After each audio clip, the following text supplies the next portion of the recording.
What's up, y'all? My name is Zach Zoya, and you are watching The Music Enthusiast.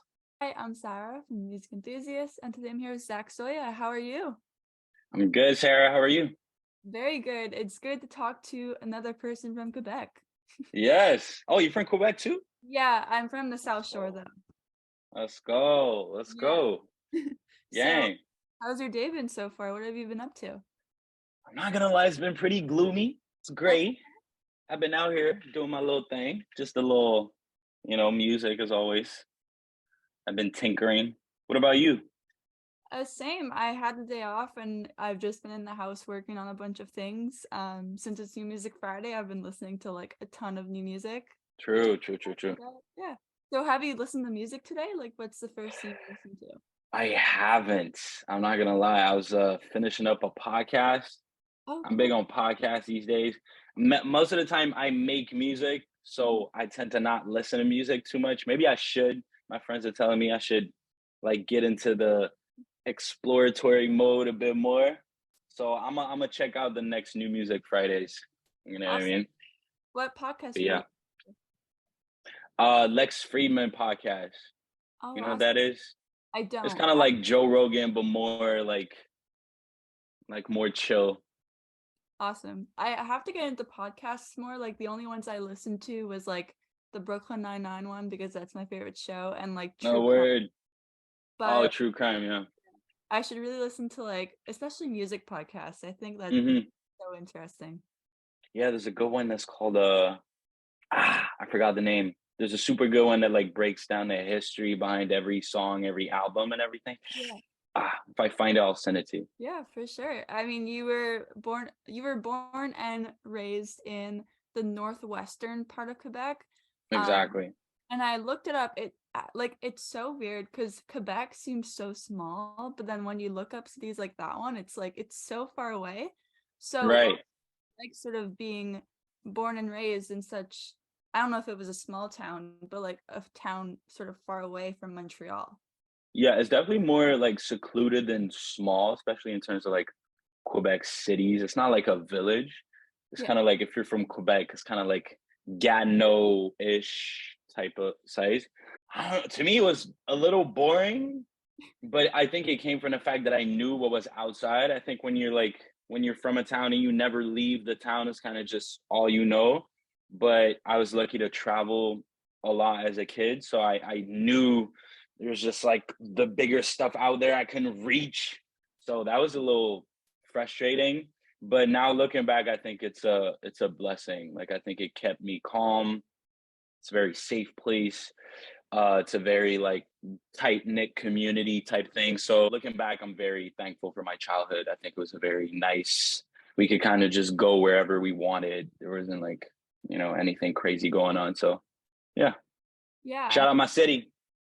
Yeah, like I said, I'm from the South Shore, so it's sort of closer to Montreal than your hometown, but it's Yeah, still like a drive out to get there. So yeah, when I go there for shows, it's like maybe a 40-minute drive. And people say like you could take the city out of the man, but not the man out of the city. Or is it the other yeah. way Take the. around? Is it? Man out of the city, not the city You out of can the man. take a man out of the city, but you can't take the city out of the man. Something like that. Yeah, So exactly, precisely. how do you keep your hometown in you while you're in Montreal? I mean, I speak like the most keb of kebs. So, I mean, people will always know. As soon as I open my mouth in Montreal, people know I'm not from Montreal type thing. Well, in the French part, Yeah. because like, it's that real French Quebecois. So that definitely language played a big is definitely something that'll stick with me. Like I said, I think it's like a tight knit community, and I think that's like a Quebecois thing, and it's also a Canadian thing to be like cordial and just kind of like open arms with everybody. I get told that a lot in the States, like how polite, the classics, cliches of being a little Canadian boy. But I think that's even more true when you're from like a small Quebecois town. I think people can feel that too. And yeah, my love for winter in some type of way. I don't love winter, but I embrace it. I Yeah. embrace it. I love the like fluffy before Christmas snow type vibe. The weird thing is that I'm the only one born I'm the only one of my family that's from that little city I'm from, Rwanda. My mom's from like the outskirts of like Quebec City. My dad's from South Africa, and all my sisters were born in Montreal. So Oh, I'm cool. like the only one. It's not like a extended family where like my grandparents and my aunts are there. Like it's really like just me that's from there. So it's not like a big like tradition to like there's not much else that is me out there. You know what I mean? So you guys moved like a bit after you were born, sort of thing? Uh, I was born there, so we moved a couple months, I guess half a year before I was born, Okay. if I'm not mistaken, something like that. Oh, cool. French is your first language, Yeah. and English is honestly so good because French is my second language, and I'm not the best at it. I can speak it. I think I just don't Yeah. practice. So, what is your favorite French word? uh, probably is this like a You could say a bad word if that's what you're yeah, thinking. I can say bad words.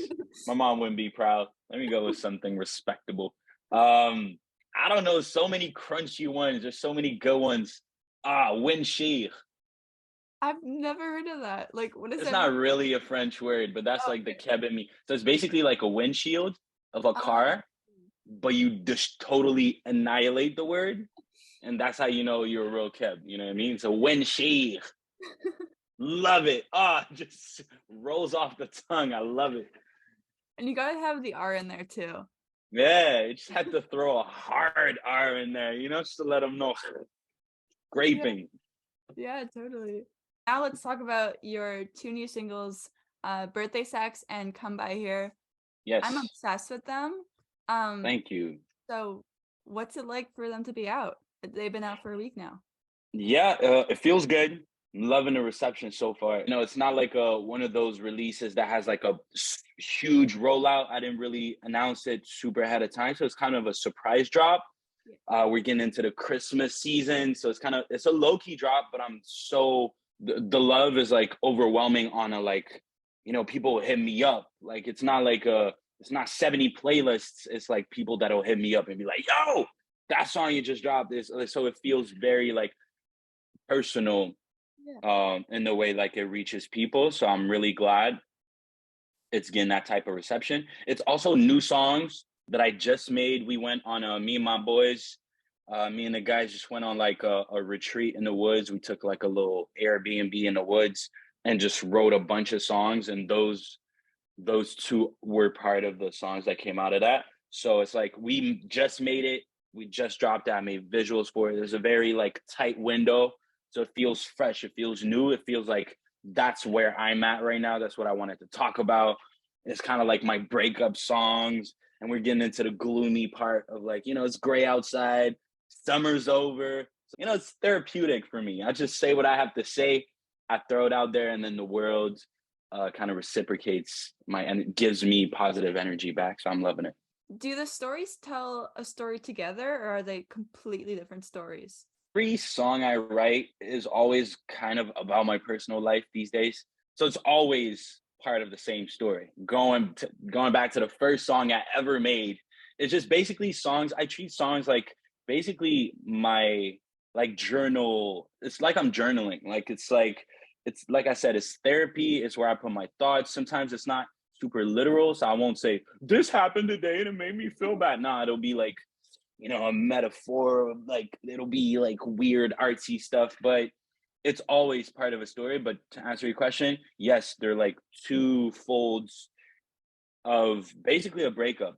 Literally, like the first part is basically me monologuing, giving like a closure type of conversation with my now ex. Mhm. And birthday sex, that would be Come By Here, and then birthday sex would be like me rebounding super hard, Okay. basically. So yeah, they're like two sides of the same story. Like me being super like the vulnerable, like thankful but sad part of breaking up with somebody that you really like, that you were really like the end of a love story. And then boom, the flip side of like, we back out here. Let's see what's up in the city. I'm a menace. What's up? I love it.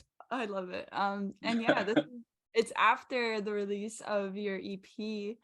Yeah. Um, so is this sort of a new era for your music, would you say? Uh, it's a continuation. I wouldn't say it's not like a hard break, change everything type thing. It's not like a revolution. A style. It's an evolution. It's the continuation. Like I said, it's the next step for sure. But I'm continuing down the same line, the same path. I think I'm going more R&B, a bit of pop in there, but I'm keeping some rap sprinkled throughout. It's a quest for me to be more and more honest and like direct in how I say things in songs, just because it feels more genuine. People feel genuineness in music, so I try to be less like all encompassing. Love is a beautiful thing, and like more precise in what I say, and people are like, oh, I can connect to that, I can relate to that, I can da da da. So yeah, it's the next step, it's the next chapter, a more mature me, a more grounded me, all that good stuff. And this was made with your friends Miko, Yuki Dreams Again, and Soran. Uh, Yes. Personally, I love Miko. I've seen him live like twice now. I have the like Yeah. big shit shirt. Um, Let's go. Let's go. you guys all being friends, like what's that creative process like since you've known each other for such a long time and you know Hmm. what like you want to do musically and all that? Like I said, it's really like, to me, music is therapeutic. So it's crucial for me to be making music and be in a room with people I'm comfortable with, because then I can open up about these things. It's a very personal thing. It's a very like me thing. So if I'm around people where I'm not comfortable, where I didn't have the crazy part about these guys, I'll have the conversations with them before I write the song. You know what I mean? So I'll kind of I shoot ideas off of them type thing, and I get to be 100% honest because they're my friends, they're my real homies, and I love them to death. And we're all kind of like vulnerable and like open in that way, and I think it creates good music. That's where because we mean it musically, we mean it lyrically, and we're in the same room. And like when I say something true on the mic, like somebody will be like, yes, yes, yeah, that part, I know you meant that, you know. So that's cool stuff. I love these guys. Also, Guillaume Landry and Thomas Fontaine, who made the music videos for it, two of my good boys too. So it's really like it's a family type thing. Like we're all close friends in real life, so it makes it all that. It's just more fun, you know. We get to do the part of life we enjoy the most with the people we enjoy the most, so that's cool. I love it. Yeah, it's all about having good connections in the music industry and just collaborating Hmm. with people you want to. And Hmm. and the music video for Birthday Sex was filmed in Montreal. I Yeah. noticed like a bridge and then a tunnel in Montreal. Yep. So yeah, what was filming those music videos like? Hectic. Oh, it was the first few like colds. The one in a car, because we shot like the two music videos, I think 2 days apart or like a day apart. Started with Birthday Sex, which was in a car. That part wasn't so hard because like it was warm. But uh second music video, we were outside for like the whole night, and it was like cold. It was colder than now. Like right now it's like 15, like it's comfortable outside. But it was like the first days of like, oh, summer is gone. And and I got so sick afterwards. And I've been told that it's a myth that like you get sick if you stay outside or if you don't dress well. I heard that's not even true. But hey, I got super sick. So hey, Yeah. science is wrong, I guess, or something. But yeah, but it's one of those that like you put the effort in, and then the result shows. You know, like it shows that we put the effort in, we spent the time. It took like half a day at least for both. We ended both clips at like 3 a.m., 4 a.m. So Wow. it was very satisfying to see the final result come out, and I was very pleased with it all. I guess that sleep that night was amazing being Oh, in. it was back in like the warm, like, ugh, Yeah. ugh. And then I stayed in bed for like 3 days because I was dying. So Exactly. Well, it turned out great. I mean, I guess the cold was worth it. yeah, exactly. All worth it. All worth it. Thank you. I'm happy. I'm happy you liked it.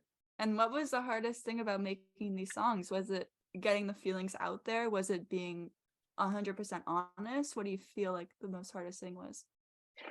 I would say reliving the moments, Mm, honestly, because like if you're familiar with how music is made, you just have to repeat and repeat and repeat.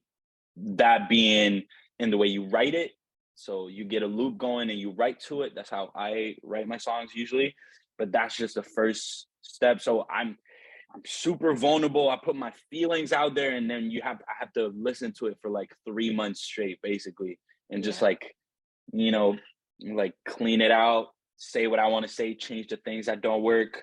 So yeah, reliving I won't say traumatic because it wasn't like traumatic, but like the sadness. The first song, "Come By Here," it's really like it's a sad song. It's a like it's a it's a given up type of song. It's really like a closure song where you're like finally trying to find peace in the fact that a certain relationship is over. So I kind of had to relive that moment constantly and constantly, which is kind of how I got to this point where now I feel a lot better, where like closure is, it's closed. The chapter is closed. It almost got to a point where it's funny, where it's just like, haha, you're kind of like drowning in your like it's like so sad and the like you're trying to put all the sadness in the song, and then you listen to it again and again. It's like, I feel you, bro. I feel you, type of thing. So, nah, beautiful moments. Beautiful moments. Amazing. My last question for you is, who are your favorite artists right now? Right now. Smino just dropped. Love Smino. Always love Smino.